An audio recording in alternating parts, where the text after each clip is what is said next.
Hi, my name is Ray, and I am unapologetically black. Hey, what's up? My name is Ray with Get Real Ray, a place for life and business tips to hopefully provide you with a little guidance on your journey, or at the very least, provide you with some laughs. And so let's get real. Let's get real about why your t shirt sucks. And maybe mine's is amazing, or maybe it's not. Okay, so earlier in Pansy, right? We're all home. Well, some of us are shopping, some of us are crying over bills. A lot of things were happening, especially in the US, where, um, you know, let's just say a lot of things were happening all over. It's not even especially in the US. A lot of things were happening.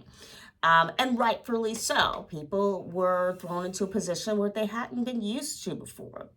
One of the things that happened was in the United States, the passage of law that said, or I guess it's called the granting acknowledgement of the federal holiday that is Juneteenth, right?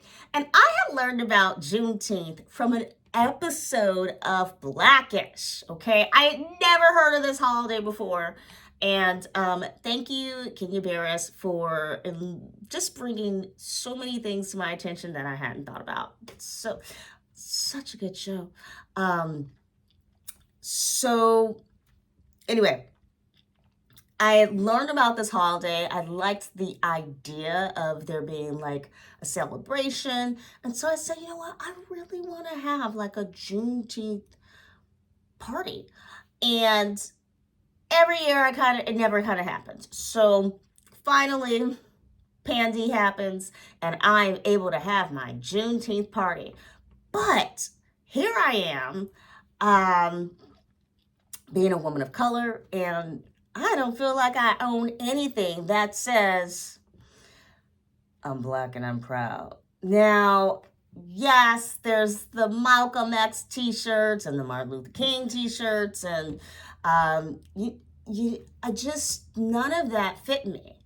These are amazing individuals who did amazing things. And not everything they did was great, but they did a lot of amazing things for the African American community in the United States. And so for me, just smacking their face on a t-shirt or having the name on a t-shirt doesn't really make me feel like I am promoting their message or more connected with them or more black. Okay, let's just be honest. So I didn't want to do anything forced. And I didn't feel that purchasing something that represented the colors of Africa or just had the image of the African continent in, the colors of Africa, basically was going to make me feel or be more black. So there's all these ways that the African American community has been showing their black pride and black power. And, if we look back to the 60s and 70s, right, there's a huge wave of let's wear our hair a certain way, let's wear our clothes a certain way, let's wear certain types of clothes, and let's really go ahead and reject the mainstream idea that we have to look more like non-blacks. Specifically, we have to look more like white people, right? And that whole ideology very much gets wrapped up to the history of slavery and all that stuff. Now, I searched online because I was having an online party for Juneteenth. I decided, these family members that I don't talk too much, actually, we don't really, like once every 6 years or something. I want them to know that I want to be closer, and this is a holiday that I've been wanting to celebrate. What better opportunity to celebrate this holiday with people that I want to be closer with?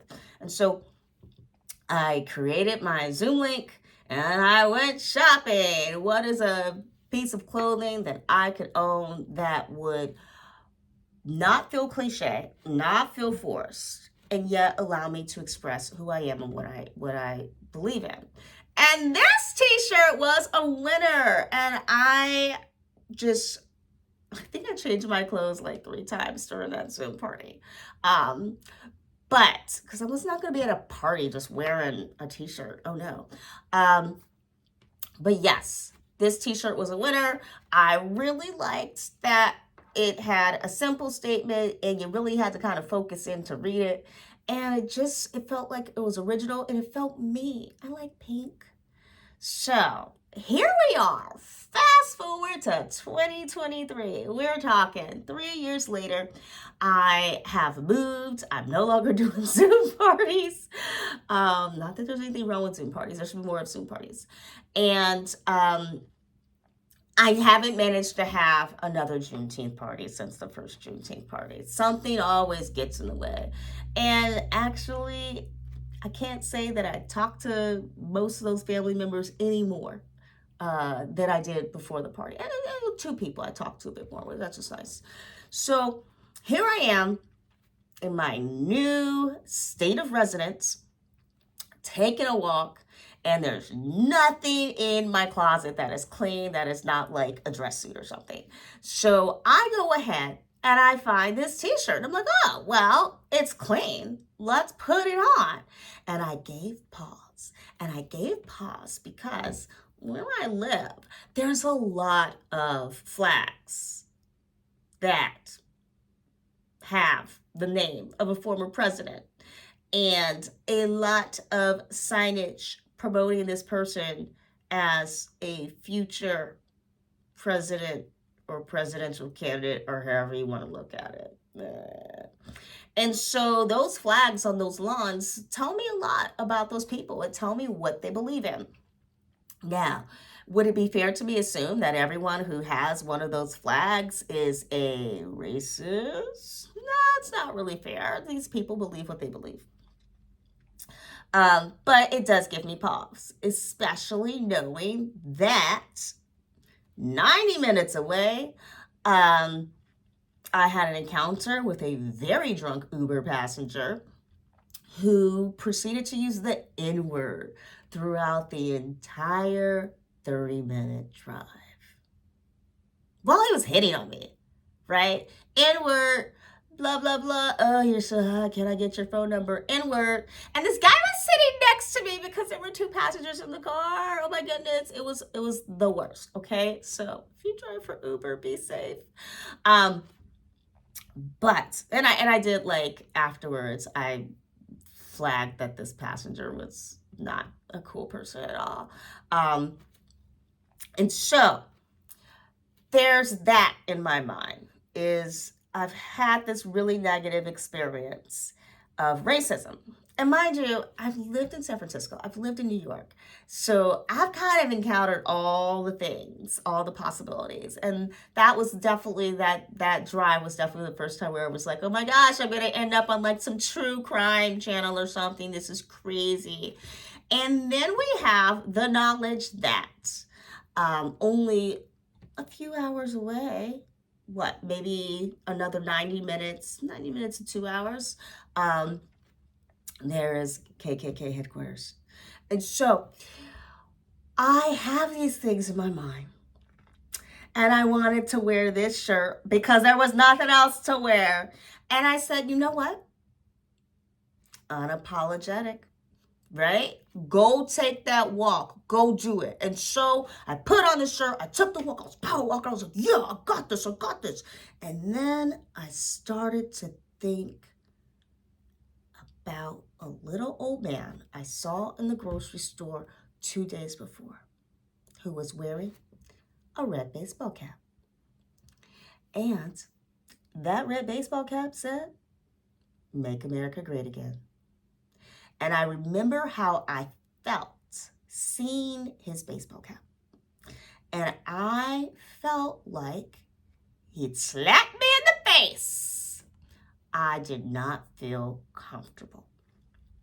And What does this slogan really mean? We can flip it around all kinds of ways. Some people could say, no, it's just talking about things before, um, back in the Ronald Reagan days. Some people can say, no, it's talking about things back when, just after the war, when the U.S. was a powerhouse financially and military. You could say it takes things back to ye olde days of slavery and pre-Abraham Lincoln, pre-Civil War, right?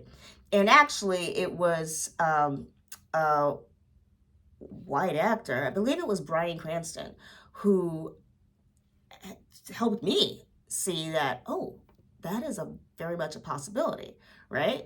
And then we could even go back and look at, well, maybe it's also Make America Great Again. It also means pre-women's voting rights. So when you really think about it, it is such a loaded phrase. And as the kids say nowadays, I felt triggered.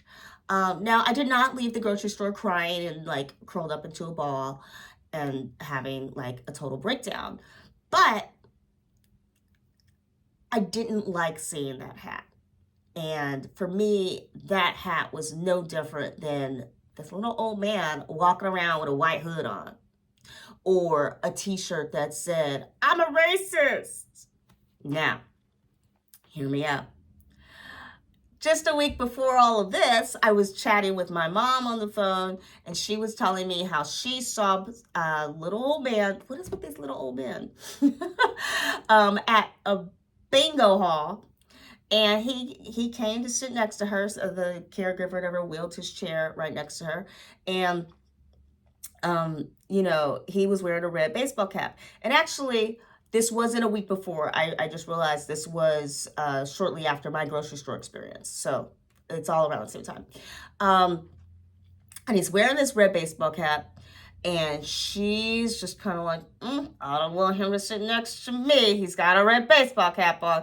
Poor red baseball cap manufacturers. You guys must be like so upset because on one hand, your sales boomed. And on the other hand, people who make red baseball caps that have anything other than that particular slogan, y'all sales must be suffering because nobody wants to buy your hat because it's red. Oh my goodness, those sports teams, they must be kind of angry right now. So anyway,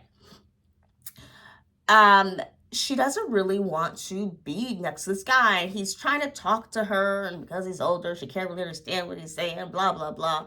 And she winds up talking to him. I think the caregiver was like, oh, he's asking you something or whatever.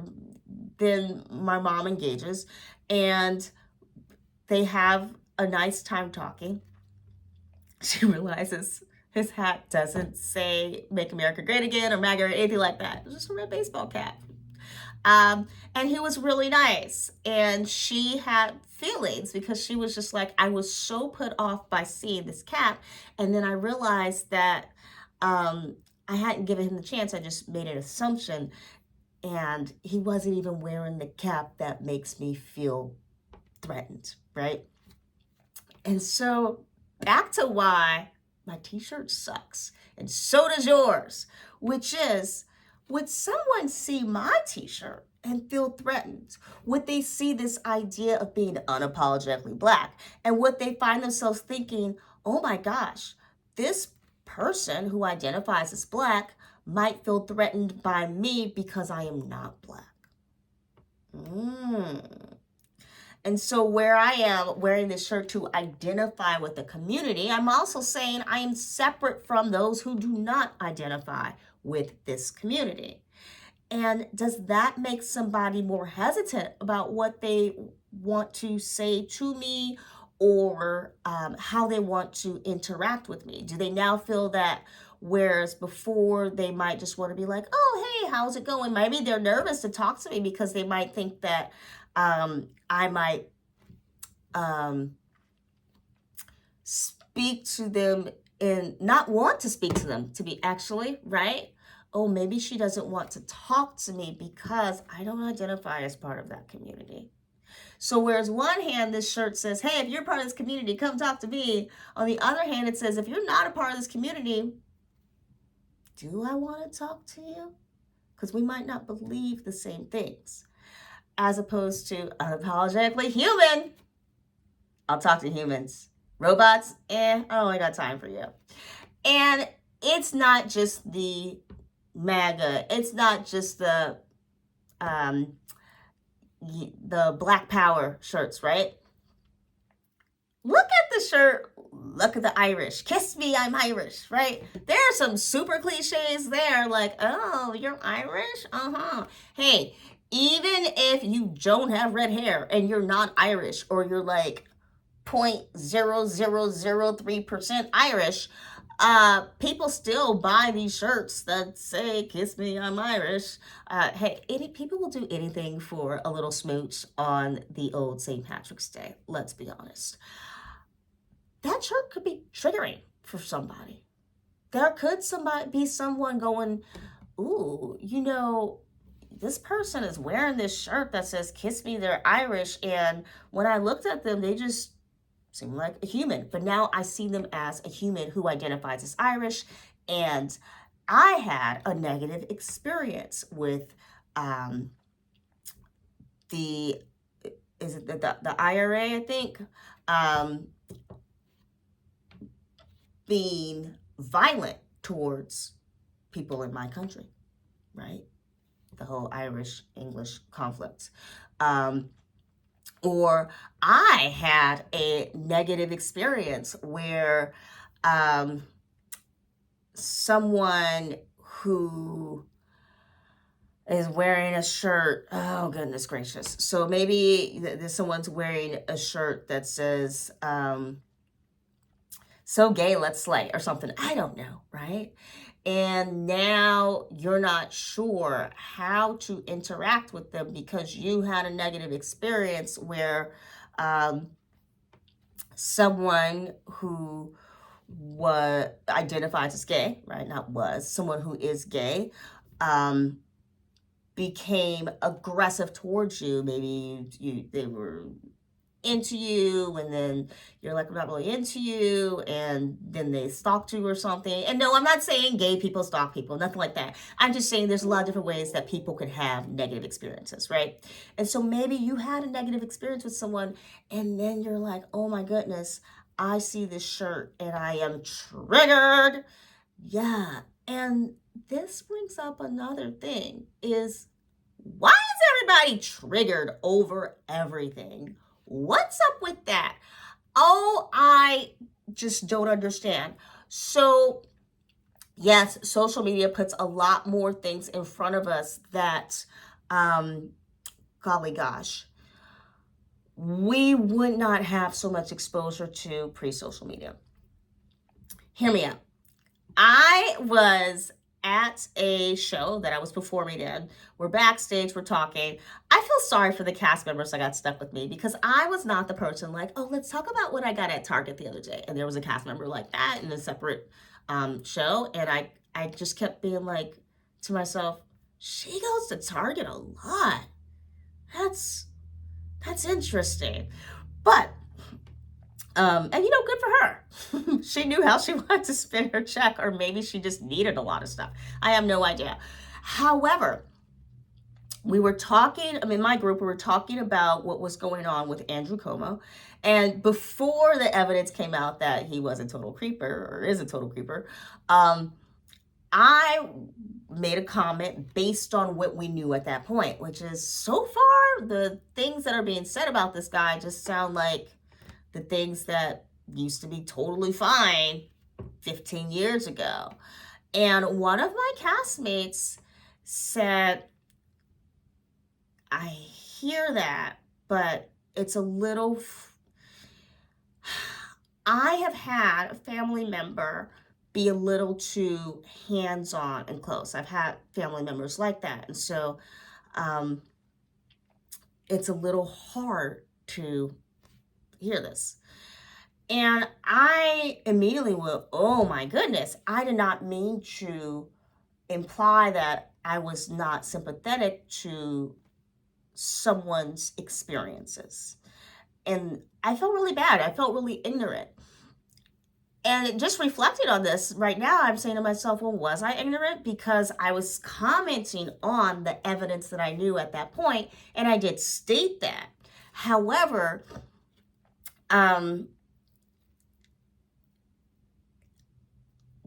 was it insensitive of me to try to have this conversation, not asking myself, well, is there anything that I could say that might be misconstrued by anyone else? And to me, I'm just going to actually say that I don't think it was ignorant to have the conversation. I think that it's important to have those kinds of conversations. And I love that this talented artist was able to say, hey, this is what my viewpoint is.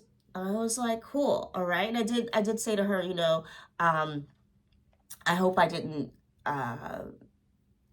offend you or anything like that. I'm just commenting on what I understand to be at this time, and I thank you for sharing your experience. And she's like, yeah, no, it's fine. But with that being said, that situation worked through really well. I've seen so many things online where people are like, please don't talk about DV or SA because it triggers me. I'm a victim of blah, blah, blah. And my issue with that is someone's experienced something negative. We all have trauma, apparently, according to all this teacher training I've had. Everyone has trauma, and we all walk on eggshells. So if we all have trauma, if we're all suffering from something, then we can't talk about anything. And if we can't talk about anything, which is something a lot of people would prefer, right? Don't talk about it. And then as long as no one's talking about it, others can do what they wish, right? If you think about some of the issues with World War II, right? We don't talk about the fact that we're doing a lot of messed up things. If you think about a lot of the big businesses that have embezzled tons of money, or big financial crashes where people aren't talking about the fact that, why is WAMU giving these loans to people who don't have the money to pay it back? Is this okay? Oh, my boss just says go ahead and keep giving out the loans. Okay, just gonna keep giving out the loans. You're approved, you have no job. You're approved, you have no home. You're approved, you have no money. What? You have 10 houses and no collateral? Sure, let's give you another loan for another house. Ding, amazing. And so it comes to this point where it's just kind of we can't talk about anything. And that's a problem, because if we can't talk about anything, then how can we find solutions towards what's going on? How can we call out, oh, that looks like a problem, and we should use our collective knowledge to keep this from becoming a bigger problem and to find a solution? And so, is it wrong to wear the hat, the shirt? Is it? Are those things able to open up conversations? Or does it just simply separate us and make us all only approachable and acceptable to a certain group? Is being triggered a bad thing? I mean, should we just learn to deal with stuff in a different way, as opposed to saying, hey, let's avoid being triggered? Well, no. Lots to think about. And yeah, I'm still thinking about this shirt. Do I want to wear it around on a non-Juneteenth day? On Juneteenth, it sends the message that I want. It's a day of celebration, just like the St. Patty's Day shirt. It sends the message that you want on that day of celebration. But outside the day of celebration, is it necessary for me to wear a shirt? Am I inviting others to approach me and engage in a conversation about what it means to be unapologetically Black? Asking people to only see me as Black, as opposed to see me also as an awesome human and not a robot? So many thoughts and so many places to go. Should our clothes that help us identify with a certain group, should that be saved for those special occasions when we want to announce being a part of that group? I mean, if I saw somebody walking around in a white bathrobe, I wouldn't suddenly be like, you are wearing a white robe, you are a racist. Or maybe you're wearing a white robe, you just spent a lot of time at a hotel on vacation. Why is it that I'm assigning so much meaning to clothes, or not even just what clothes say, but also just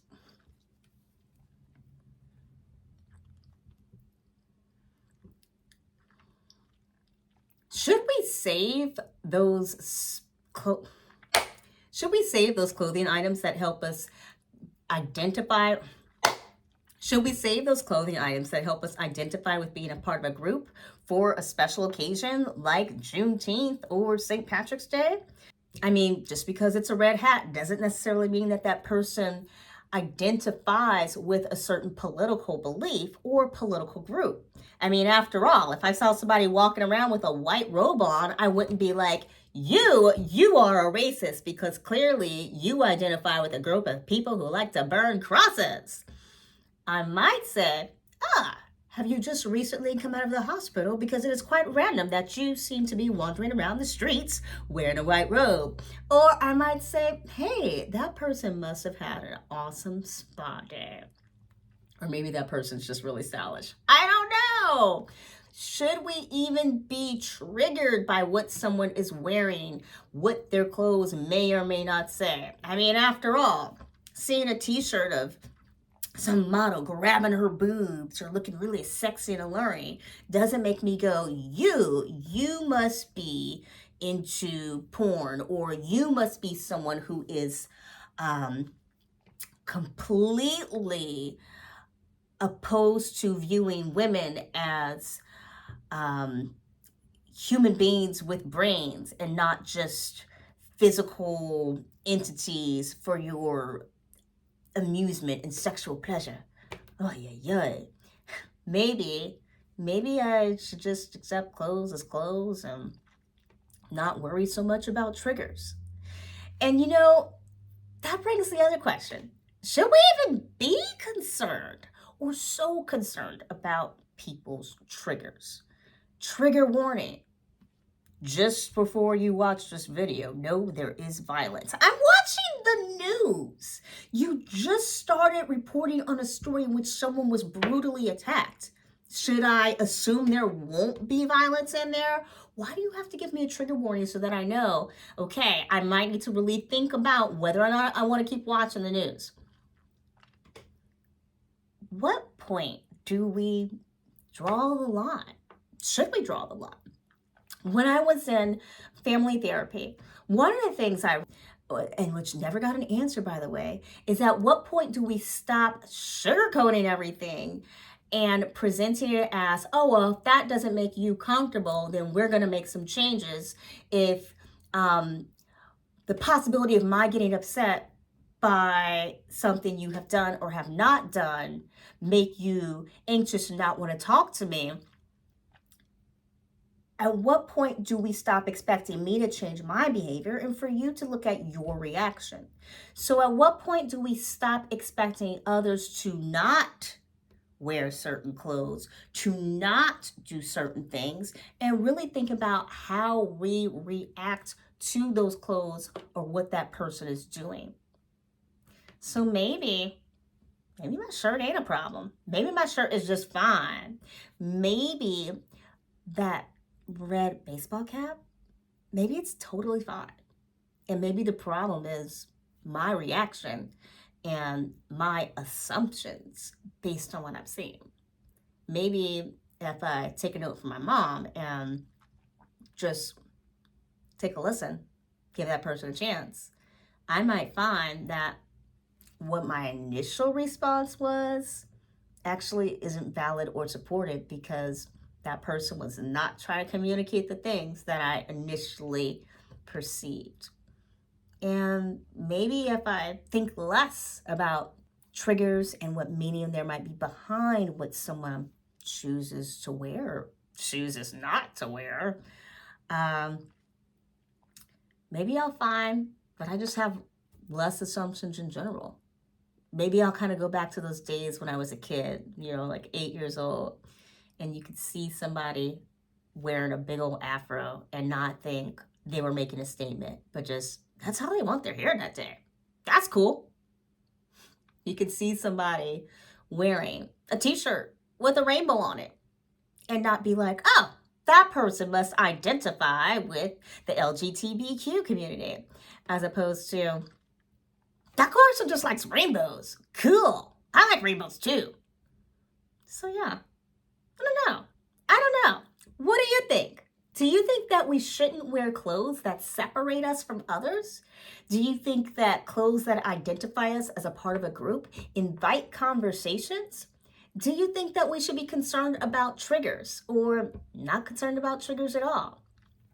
I would love to know what you're thinking. Let me know in the comments below. This has been Ray, and this has been real. Oh my goodness. Thank you so much for hanging out. I can't wait to hear what your thoughts are. And until next time, let's keep it real, y'all.